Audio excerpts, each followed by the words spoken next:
In January of 1837, on a dark night, Catherine Brennan found herself seated in a chair in the corner of a locked room at Sweetwater Plantation. A ledger lay blank before her, a pen trembling in her hand. Across from her stood her husband, his grey eyes as cold as winter steel, giving her precise instructions about what she was required to record and observe. The woman brought into this room was Ruth, 23 years old and terrified, with no control over what was about to unfold. Neither, it seemed, did Catherine. What began that night would continue for years, transforming a Georgia plantation into a place far darker than the typical horrors of slavery. This scheme involved a doctor from Charleston with twisted theories on human breeding, a network of wealthy men who traded children like livestock, and a secret that would eventually consume everyone it touched. An unfolding nightmare at Sweetwater. Before we proceed with the story of Catherine Brennan and the nightmare that unfolded at Sweetwater, remember to subscribe to Liturgy of Fear and hit that notification bell so you don't miss future stories like this. Drop a comment below telling us what state or city you are listening from. We appreciate hearing from our community across America. What Catherine witnessed that night was merely the beginning of something far more calculated and horrifying than she could have ever imagined. Milledgeville served as Georgia's capital from 1804 to 1868. It was a city of red clay roads and white columned buildings, where politicians and plantation owners gathered in parlors dense with schemes and cigar smoke. 20 miles northeast, where the Oconee River cut through bottomland and pine forests, Sweetwater Plantation stretched across 2,000 acres of cotton fields. The main house, built in the federal style with its tall windows and symmetrical facade, sat on a slight rise. This positioning allowed Nathaniel Brennan to survey his entire domain from the second-floor gallery. Nathaniel had inherited Sweetwater from his father in 1832 at the age of 28, along with a reputation for cold efficiency and 37 enslaved people. He was lean and angular, just under 6 feet tall, with pale grey eyes that people said seemed to look through you rather than at you. His hands were always clean, his nails trimmed short, a stark contrast to the dirt-creased fingers of other planters who still worked alongside their field hands in those early years. Nathaniel never touched a plow. Instead, he studied ledgers, corresponded with men who spoke of the rational management of resources, both plant and human, and read agricultural journals from Savannah and Charleston. The Brennans, marriage and barrenness. Catherine Haywood became Catherine Brennan in May 1834.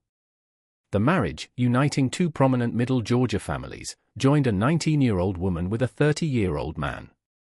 Her father owned a successful mercantile business in Milledgeville, supplying everything from farm equipment to fabric to the surrounding plantations.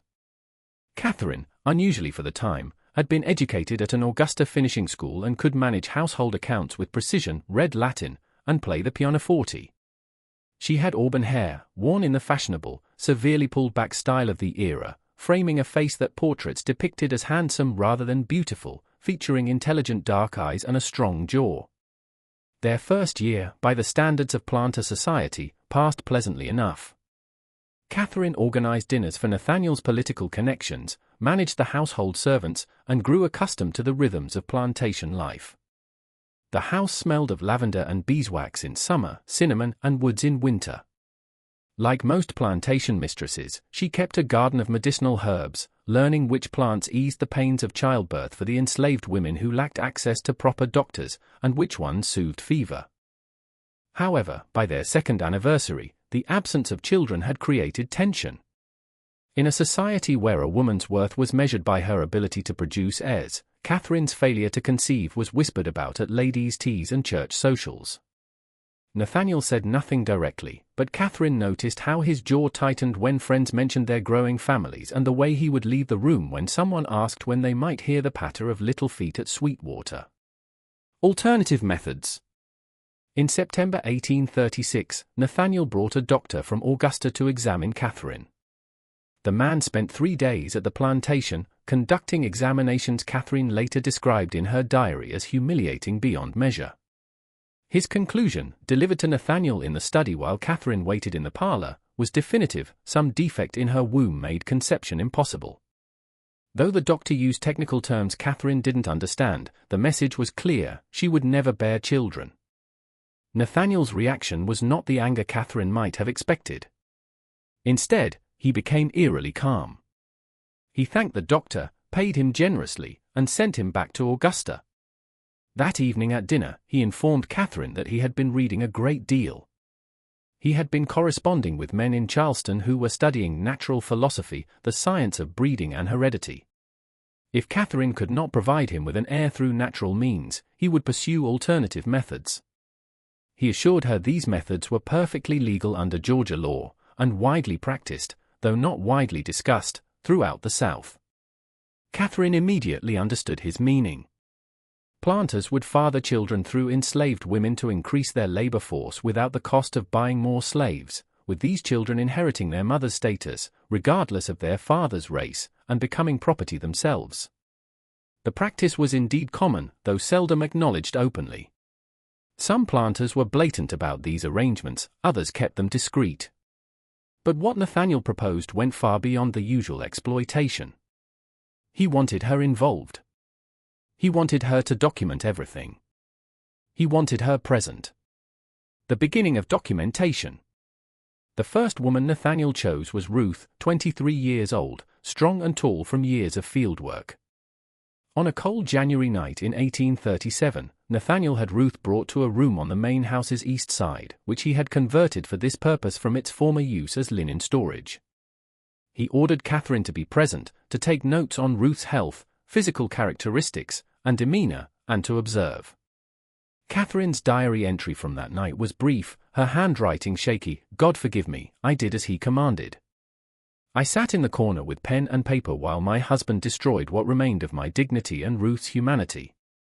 She did not cry out, which Catherine noted was the worst part, the silence. But Nathaniel's plan, Catherine soon realized, was even more elaborate than she first thought. Over the following weeks, she discovered he had been extensively reading about selective breeding theories discussed in medical societies and agricultural journals.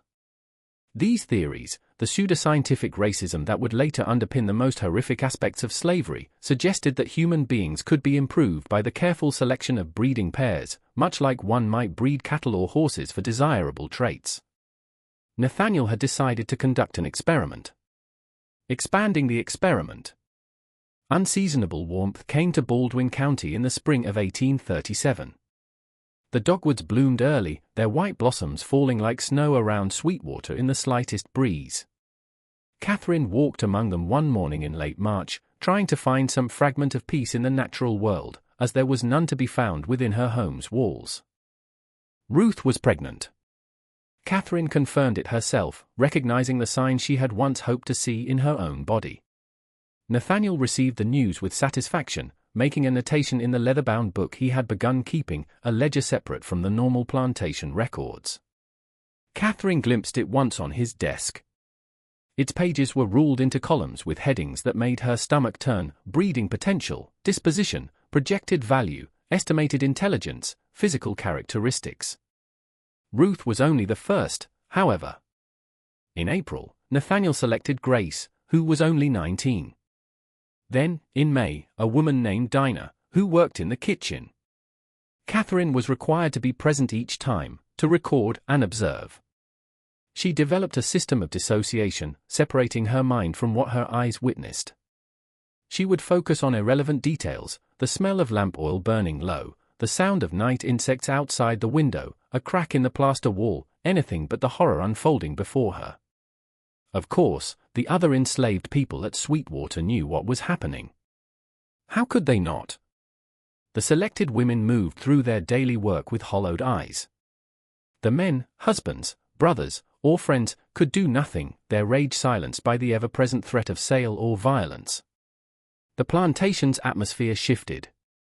Beneath the usual rhythms of coerced cooperation and forced labor, there was now something darker, a tension that hummed beneath every interaction. Dr. Harrow's sinister involvement. Then, in July, a visitor arrived who would transform Nathaniel's private obsession into something far more systematic and sinister. Dr. Cornelius Harrow arrived at Sweetwater on a Thursday afternoon, his carriage rattling up the Oakline Drive, trailing red dust. Though Catherine later learned his credentials were murky at best, he was affiliated with the Medical Society of South Carolina in Charleston. Harrove was portly, in his 50s, with mutton-chop whiskers and soft hands that likely had never set a broken bone or delivered a difficult birth. His specialty, he explained over dinner that first evening, was anthropological medicine, the study of racial characteristics and their transmission through bloodlines. Nathaniel had been corresponding with Harrove for months, ever since reading one of the doctor's papers in a Charleston medical journal. The paper, titled Observations on the Hereditary Transmission of Physical and Mental Characteristics in the Negro Race, proposed that planters could cultivate more valuable enslaved populations through careful documentation and selection. It was pseudoscience of the vilest sort, yet it was taken seriously in certain circles, discussed in the parlors of educated men, and published in respectable journals by those who believed they were advancing human knowledge. Harrove stayed at Sweetwater for 3 weeks that summer. He examined every enslaved person on the plantation, recording the shape of noses, the texture of hair, the color of eyes, and measuring skulls with brass calipers. He conducted interviews, a term that dignified the process too much, asking questions designed to assess temperament and intelligence, then recording his conclusions in dense paragraphs of scientific-sounding terminology. Catherine was required to assist him, holding his instruments and recording his measurements in a separate ledger he had brought. She watched him work with growing horror. He showed particular interest in the children already born at Sweetwater, measuring them with the same cold precision and making predictions about their utility and future value. He discussed them as if they were a crop to be cultivated, variables in an experiment to be optimized. In the evenings, Harrove and Nathaniel would sit in the study, their voices low, the door closed. Catherine learned to listen at the door, though what she heard made her wish for ignorance. They were planning something larger than Nathaniel's initial project. Harrove spoke of a network to be established with other planters, men of vision who understood that the future of Southern prosperity lay in the scientific management of their human property. Information could be shared, children with desirable characteristics could be traded or sold to continue breeding lines. The missing babies. It was Ruth who first told Catherine about the other thing that was happening, the thing that would prove even more disturbing than the breeding program itself. One morning in late August, Ruth came to Catherine when Harrove and Nathaniel had ridden into Milledgeville for the day. Ruth was 4 months pregnant, her condition beginning to show beneath her loose work dress. She stood in the doorway of Catherine's morning room, twisting her hands, clearly terrified, but driven by a force stronger than fear. "Mrs. Ruth whispered, her voice barely audible. "I need to tell you something about the babies, the ones that have been born here before you came." Catherine's breath caught. She had assumed, though never asked directly, that Nathaniel or his father had fathered other children in previous years. It was too common to even remark upon. But the fear in Ruth's eyes and the way she said it suggested something more. "Tell me," Catherine urged. "Master Brennan, he'd been selecting certain babies," Ruth continued, "the ones with lighter skin or different eyes or other things Dr. Harrove looking for. After they born, after their mamas recover, men come in wagons at night. Take the babies away. Tell the mas they being sold, but they don't never say where. And Mrs., we ask other folks at neighboring plantations when we allowed to visit, and none of them ever see these babies. They just gone." The room tilted. Catherine gripped the arm of her chair. "How many?" she managed to ask. "I don't know exacts. Maybe 20, 25 over the years. Started before the old Master Brennan died, but it gotten more since Dr. Harrove started coming around." Catherine dismissed Ruth with a shaking hand, remaining alone in her morning room as sunlight crawled across the floor. She recalled the ledger Nathaniel kept, with its columns for projected value. She remembered Harrove's network of planters, his talk of optimizing bloodlines. With sudden, sickening clarity, she understood that what was happening at Sweetwater was not just about producing more enslaved workers for profit. It was something else entirely, something that treated human children as experimental subjects, as merchandise to be distributed according to some grand design that existed only in the twisted logic of men who believed science sanctified their atrocities. Confrontation and complicity. That night, when Nathaniel returned from Milledgeville, Catherine confronted him. It was the only time in their marriage she directly challenged him. She asked about the children, about where they went, about what he and Harrove were truly doing. Nathaniel stared at her for a long moment, his grey eyes cold in the lamplight. Then, he backhanded her across the face hard enough to split her lip. She fell against the settee, tasting blood, hearing him say in the same calm, reasonable voice he always used, "You will never question me again, Catherine. You are part of this now. Your records, your observations, they are essential to the work. You are complicit. If you speak of this to anyone, if you try to interfere, I will have you committed to the Georgia Lunatic Asylum in Milledgeville. I have already spoken to a judge who is a friend of mine. One word from me, and you will spend the rest of your life in chains, being treated as the mad woman you are threatening to become." Catherine wiped the blood from her mouth and said nothing. But something changed in her that night. Some final thread of submission snapped. If she was complicit, if she could not expose or escape this without destroying herself, she would find another way. She would become something other than a victim. She would become an instrument of justice, careful, slow, and deadly. The slow poison. The late summer of 1837 brought storms that hammered the Georgia Piedmont with lightning and rain. Cotton crops rotted in the fields throughout Baldwin County. Planters gathered at the courthouse in Milledgeville, their voices tight with worry about yields, markets, and the labor required to salvage what they could. Nathaniel attended these meetings, playing the part of concerned neighbor, while privately his attention remained fixed on his experiment, which weather could not interrupt.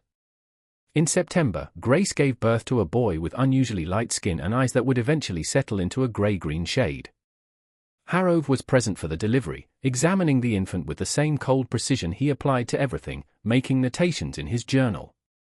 Nathaniel was pleased, telling Catherine this child showed exactly the characteristics they were cultivating. Within a week, men came at night, as Ruth had described.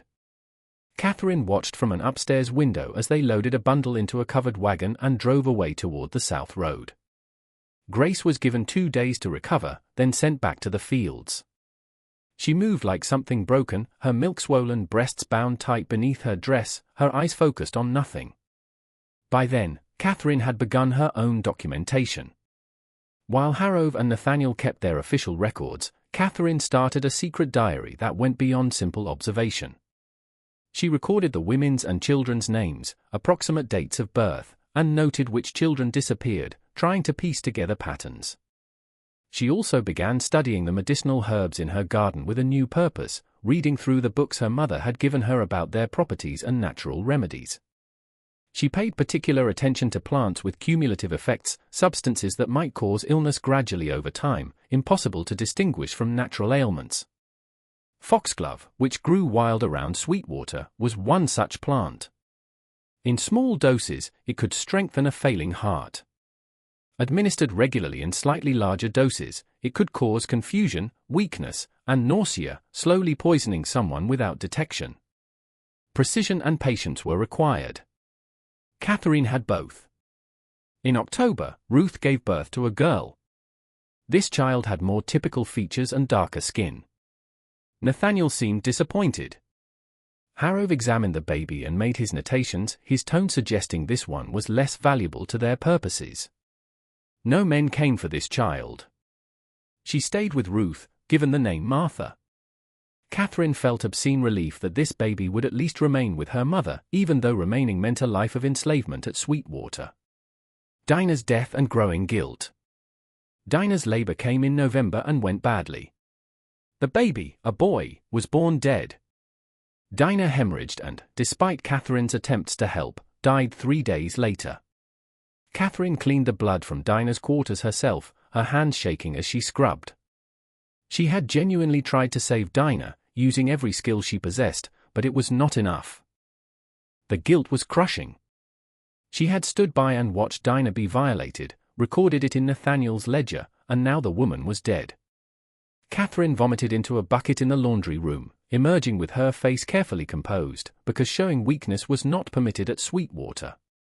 Nathaniel seemed more annoyed by the loss than grieved. He had invested resources and time in Dinah's pregnancy, and the result was nothing. He made a notation in his ledger about complications to avoid in future selections. Harrove suggested examining Dinah's body to determine the cause of failure, but Nathaniel overruled him, claiming the enslaved community needed to see at least the pretense of respect for their dead to avoid problems with efficiency and morale. They buried Dinah in the small cemetery behind the quarters, a plot marked with rough stones and wooden crosses. Catherine attended the burial, standing apart from the enslaved people who sang hymns in low voices. She watched Ruth holding baby Martha, watched the women touch Grace's shoulder in silent solidarity, watched the men standing with faces carefully blank and fists clenched. She felt their hatred directed at her as much as at Nathaniel, and she did not blame them. She was complicit. She had done nothing to stop any of this, but she was preparing. Each week, she collected small amounts of foxglove leaves, carefully drying and grinding them to powder. She added them in tiny quantities to Nathaniel's evening whiskey, not enough to make him obviously sick, just enough to gradually weaken him and make him feel poorly. She told herself it was justice. She told herself she was doing what had to be done. The truth was more complicated. She was becoming something she did not recognize, driven by guilt and rage and a desperate need to strike back at the man who had turned her into a witness to atrocities. The New Year's campaign. Winter came early that year. By December, frost killed the last of the garden plants. Catherine collected the final foxglove seeds, carefully storing them for the next year. She had learned patience. Revenge, she now understood, was not a sudden act, but a long campaign. She could wait. She had only hatred and time to sustain her. Harrove returned to Sweetwater for the Christmas season, bringing documents that he and Nathaniel studied in the locked study. Catherine did not know what those papers contained, but she knew they related to the network Harrove had mentioned, connections with other men and other plantations conducting similar experiments. She imagined a web spreading across the South, children being moved like chess pieces, all in service of some grand theory about scientific progress and racial purity that was truly just cruelty dressed in academic language. On Christmas Eve, as was customary, the enslaved people were given a holiday. They gathered in the quarters for their own celebration, such as it could be under the circumstances. Catherine watched from the house as they tried to find moments of joy despite everything and sang. Ruth held Martha close, swaying to the music. Grace stood alone at the edge of the group, staring at nothing. Catherine turned away from the window and poured herself a glass of wine, her hands now steady. She had moved past horror into something more determined and colder. The new year of 1838 arrived with freezing rain that kept everyone confined and turned the roads to mud. Harrove and Nathaniel spent long hours planning the expansion of their project.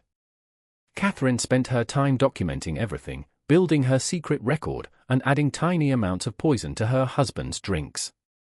The foxglove was working, but slowly. Nathaniel had begun complaining of occasional nausea, fatigue, and a general malaise he attributed to the winter weather. No doctor was called.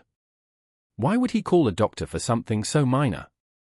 Catherine smiled at him over the breakfast table and asked if he wanted more coffee. He did. She poured it carefully, her hands perfectly steady, and watched him drink it down. A new complication and an ally. What do you think Catherine should do? Could you maintain the same composure in her situation? Let us know in the comments.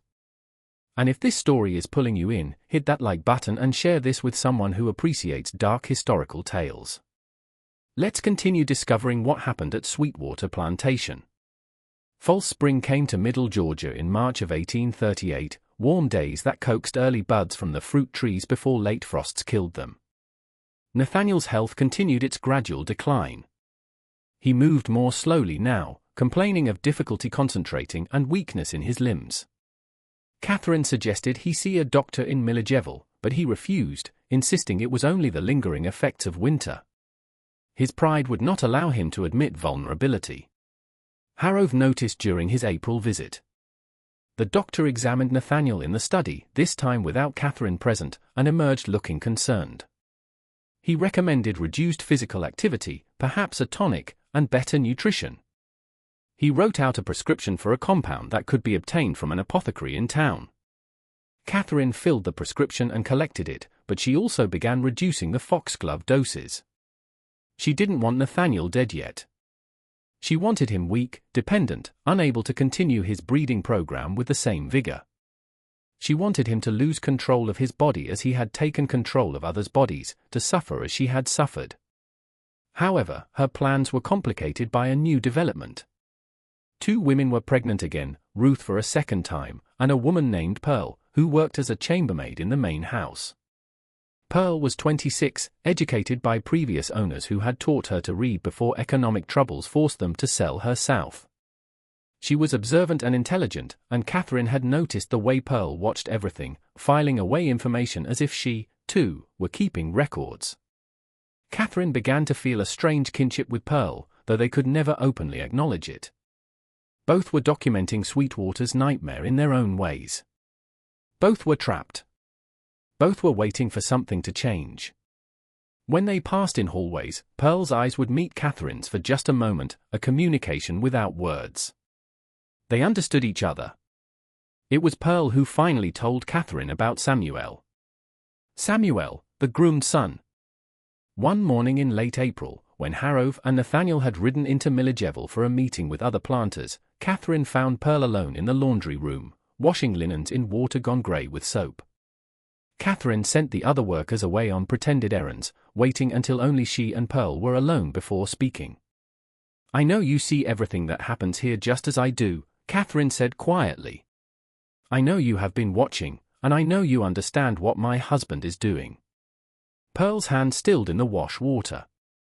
She looked at Catherine with those intelligent eyes, assessing and calculating risk. After a long moment, she said carefully, "What is it you want to know, Mrs.? Everything you think I should know. Everything that might help me stop this." Pearl glanced toward the door, ensuring they were truly alone. Then she spoke in a low voice, her words precise despite the danger of what she was revealing. "There is something Master Brennan has kept hidden from you. A boy. His name is Samuel. He was born 8 years ago before you came to Sweetwater. His mama was a woman named Judith who worked in the house. Master Brennan kept Samuel because he was the first one born looking almost white with light hair and grey eyes like his own. Judith got sold away to Alabama when Samuel was weaned. And the boy has been living in a cabin apart from the rest of us ever since." I spread through Catherine's chest. "Why have I never seen this child?" "Master Brennan keeps him separate. He has been teaching Samuel things, arithmetic, writing, reading, history, things he does not allow the rest of us to learn. I have heard him and Dr. Harrove talking about the boy. They say Samuel is proof that their breeding theories work." And Mrs. Pearl's voice dropped even lower. "They are planning to use him. When he reaches manhood, when he gets older, they plan to have him father children himself. They want to create a whole line of people who look white but are still property under the law. People they can sell for fortunes to buyers who want servants that can pass in white society." The horror of it struck Catherine like a physical blow. Nathaniel had fathered a son and was grooming that child to perpetuate the cycle of exploitation, to become another instrument of the same violation that had brought him into existence. It was a legacy of trauma designed to perpetuate itself across generations. "Where is this boy kept?" Catherine asked. "In a cabin on the east side of the property, past the barn. Master Brennan visits him most afternoons for lessons. But Mrs., you should know Samuel is smart. Real smart. He understands what he is, what Master Brennan plans for him. I have seen the look in that boy's eyes. He is angry and he is waiting for something. I do not know what, but he is not the obedient tool Master Brennan thinks he has created." The first meeting. Catherine left the laundry room with Pearl's words echoing in her mind. Samuel, a son Nathaniel had kept, trained, and shaped for some darker purpose. She needed to see this boy, to understand what 8 years under Nathaniel's instruction had created. That evening at dinner, Catherine took a calculated risk. She casually mentioned that she had heard there was a child at Sweetwater receiving an education. How unusual that seemed. Nathaniel's fork paused halfway to his mouth, his grey eyes fixing on her with sudden sharpness. "Where did you hear that?" His voice was controlled, but she heard the warning beneath it. "Servants talk," Catherine said with practiced indifference. "I pay attention to my household." Nathaniel set down his fork with deliberate care. Samuel is part of the project, an experiment in potential. He demonstrates what proper training and careful selection can produce. I would like to meet him. No. Catherine met his gaze steadily. I have been present for every other aspect of this work. I have documented births, recorded characteristics, witnessed things that will haunt me until I die. Why should I not meet this child who is apparently so important to your vision? The silence between them stretched like a physical thing. She could see him calculating, weighing whether her request posed any real threat. His illness had made him more cautious, less certain of his control. Finally, he nodded once. Tomorrow afternoon. But you will only observe. You will not speak to him unless I permit it, and you will certainly not interfere with his education. The next day dragged with anticipation that bordered on dread. Catherine moved through her morning tasks mechanically, her mind focused on the coming meeting. When Nathaniel finally came to collect her after the midday meal, she followed him across the yard toward a cabin set apart from the slave quarters. It was better built than the others, with glass windows instead of shutters and a small porch with actual steps. Inside, the space was clean but spare, a table with 2 chairs, a narrow bed in one corner, and shelves holding books Catherine recognized from Nathaniel's own library. At a small desk near the window, a boy sat working through arithmetic problems on a slate, his handwriting neat and precise. Samuel looked up when they entered. Catherine's breath caught. The resemblance to Nathaniel was unmistakable in the set of the jaw, the angular face, and those pale grey eyes. But his skin was lighter than she had expected, light enough that in a different context, in different clothes, he might pass unquestioned in white society. His brown hair, with golden undertones, fell across his forehead as he studied them. Samuel, this is Mrs. Brennan, Nathaniel said. His voice carried a tone Catherine had never heard before, something almost like pride. The boy stood smoothly, executing a formal bow that spoke of careful instruction. Good afternoon, Mrs. Brennan. His diction was perfect, without the dialect that marked most enslaved people's speech. Someone had worked hard to train that out of him. It is good to meet you, Samuel, Catherine managed. She wanted to ask him questions, to say more, to understand what this child felt and thought behind that carefully neutral expression. But Nathaniel was watching her closely. For the next half hour, Nathaniel demonstrated Samuel's abilities like a man showing off a prized horse. The boy read passages from books well beyond what most 8-year-olds could manage. He worked through mathematical problems with ease. He answered questions about geography and history with accuracy that suggested hours of study. And through it all, his face remained a mask, revealing nothing. When they finally left, walking back toward the main house, Catherine knew 2 things: Samuel was Nathaniel's son, and he was not broken. He was waiting.